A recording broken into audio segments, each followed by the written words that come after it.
in the main redevelopment cases, and that has been the nature of our practice for our entire existence as a firm. I have, in particular, I have experience working on the other side.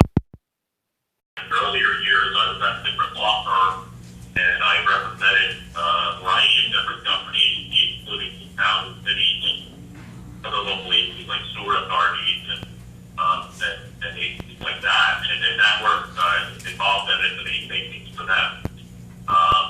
Since 1997, I've been in my current firm, and my work, other than one project for an electric company, my work has been in the past 10 years 100% devoted to representing property owners against various companies in property rights matters. In addition to my work at my firm, I'm a member of two organizations that are property rights organizations. One of them is called Owners Council of America. Owners Council of America consists of one lawyer per state that goes into her practice to representing people in property rights matters against government. You have to be elected to it. I am the New Jersey representative, and the only lawyer in the state that serves for Owners Council of America, and it's an organization that is comprised of close to 80 property rights attorneys around the country. If you read about some of these property rights cases over the years, one actually just had a decision made in it the other day involving property in Atlantic City, for the one that's been news quite a bit lately because of the presidential election is woman who was widowed who bought a home in Atlantic City years ago. The people who work on those cases include public interest groups like the Institute for Justice, and that organization actually has a representative in Owners Council of America, as the Pacific Legal Foundation, which is the other leading property rights group, which is based in California, but handles cases in the United States Supreme Court all the time involving property rights and property rights. Great. Well, listen, Anthony, we appreciate that. We actually sent out to several people your bio and the information. But for some of you that could not hear it earlier, some of the things, basically, like you heard, it wrote the manual on it. In the country, there's an organization. What's that organization called again? With the lawyers from eminent domain, and you represent the state. What organization is that again? The Owners Council of America. Owners Council of America. So he's the only attorney in the state of New Jersey. He represents the whole state for that. So obviously he's got the credentials. I mean, bottom line is this. You let a guy like that stand up before city council will be shaking in their boots. Okay? And that's what we want. We want them shaking. So anyway, we're going to get some questions here, Anthony, for you, because I know you're limited on time, and let us know when you're going to pull over. And yeah, I'm just pulling over now, and I have about 15, 20 minutes before I have to get back on the road, so I'll be able to talk more easily now. Okay. You can hear though, right? I can, yeah. Okay, I'm going to have Namibia read the question. Okay, the first question is, since the majority of the city is saturated with retirees and also rental properties, what gives the seniors and renters protection if landlords agree with the redevelopment plan and agree with the surrendering of their property? What legal process does the renter have if the owner agrees to the plan? And she's going to go through the questions because some of them might be the same ones, but we'll get different ones. Could you hear that, Anthony? I only got about half of it, or I can hear you quite clearly if you're able to repeat it for me. Well, basically what the try to get into, baby. Okay. Basically, the question is for renters and seniors. If the landlords agree with the redevelopment plan and agree with surrendering their property, what legal process does the renter have if the owner agrees to the plan? Well, the way the law works in New Jersey is the tenants are not entitled to as many rights in a redevelopment project as the owners are. In fact, the tenants are not even required to get notice of the proceedings. They often do, but the towns and the cities are not required to notify the tenants, only required to notify the owners. As a practical matter, tenants show up at redevelopment hearings like the one that is ongoing before the planning board in Camden. The government, if it's smart, will hear from the tenants, but the right to sell the property or to determine how it will be sold or it will be taken is essentially a right that is possessed by the owner alone, or the landlords in this case. And they can either agree to sell it voluntarily, or they can have the property taken by eminent domain and seek their payment through the eminent domain process. The tenants would be listed as parties to the eminent domain case, and their rights in that case are typically going to be governed by whatever their lease agreement says. So if you're a tenant and you have a lease with your landlord and that landlord's property is taken, your rights are probably going to be determined in accordance with whatever the lease says about what happens if there is a condemnation or a domain proceeding. And most of the form leases that we see that people sign, especially for residential housing, tend to have a form or boilerplate clause that specifies what rights the tenant or doesn't have. And in those cases, most of the leases provide the tenant with very little rights other than the right to receive what are known as relocation assistance and benefits, which for a residential apartment usually consists of your moving expenses and some other incidental expenses, but not much more. So my guess, I haven't seen any of these leases yet. Okay, Anthony? Okay, great.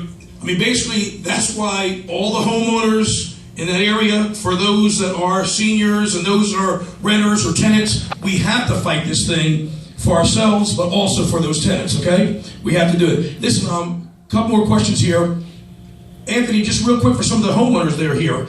If this plan is accepted, what was stated on Thursday evening was that eminent domain will not be used to take away their homes, their properties, and they said also that eminent domain was never used here in Camden before, and Camden doesn't even have the money to do eminent domain. That's what was said actually by the council person. We did say that. Your comment? Well, I know that the use of eminent domain has diminished in the past 10 years for several reasons.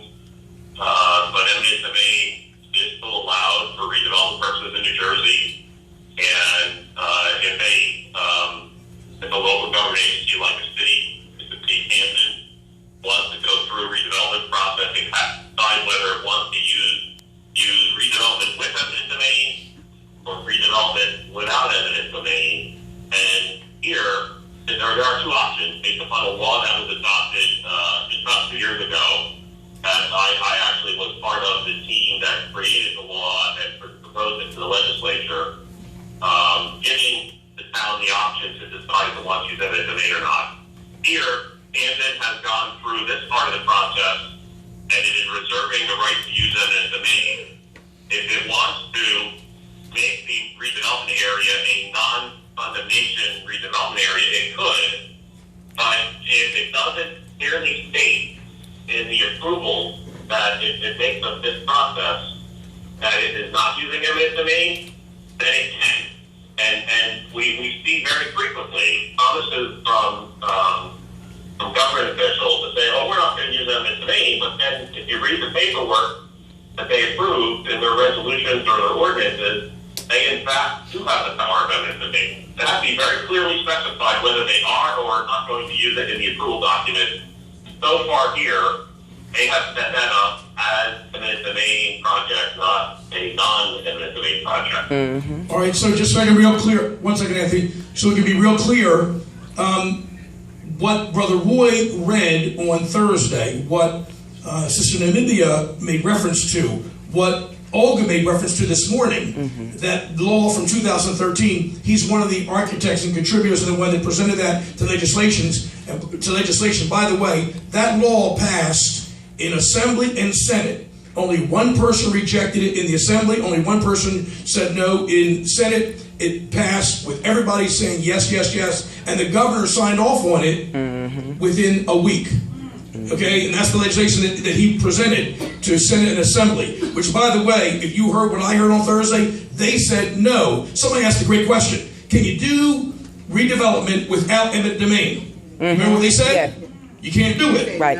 It has to have eminent domain. It has to be that was an absolute lie. Yes, it was. Now, they might say they were misinformed, they didn't know, but this is why you have attorneys that can give us the truth. How many know the truth will set us free? Amen. Okay? So, we have another question here. We have a question. A person says, my house still owes a lot of money to the bank.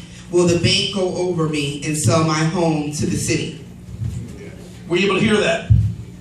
Yeah, I don't know what your bank will or won't do, but just like your lease, if you have a tenant or you are a tenant, has an eminent domain clause in it.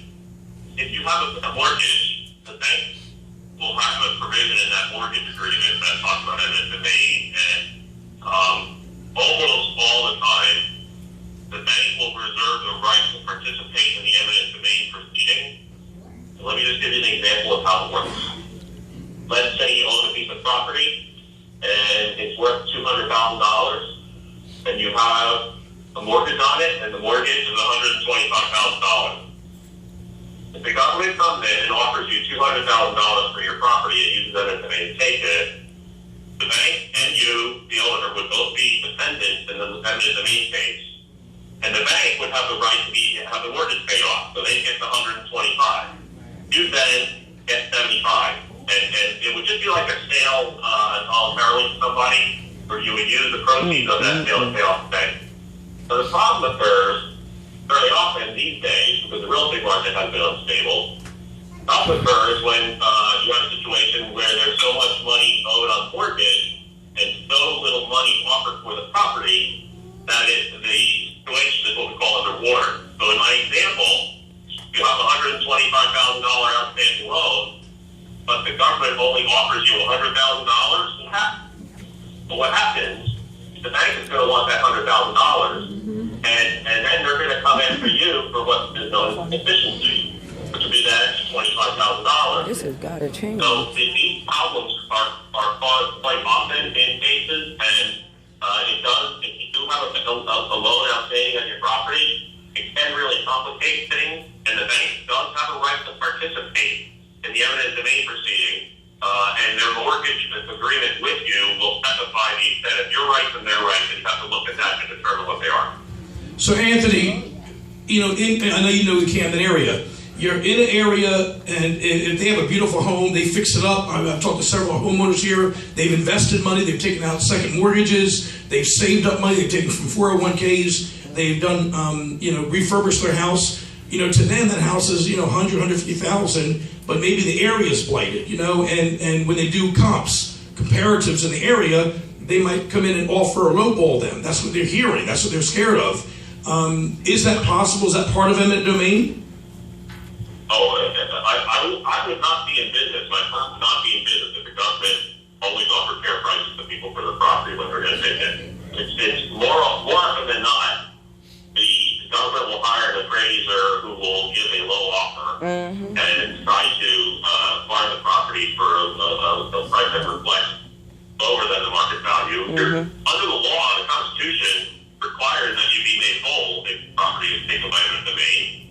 So you're not supposed to get a lowball offer. You're supposed to get a fair offer. You're supposed to get the amount of money that you would receive if you put the property up for sale privately and found a buyer who was willing to buy it without any undue input. Anyway, so whatever it's worth, that's the amount of money you're supposed to get. They're not supposed to lowball you, but they do, and quite frequently they do give you lowballs. And our job is, if we're not fighting the taking itself, but just fighting for compensation, our job is to make sure that the clients receive what's called just compensation, which is the amount of money that you would have received if there was no taking, but if you sold your property to someone on open private market.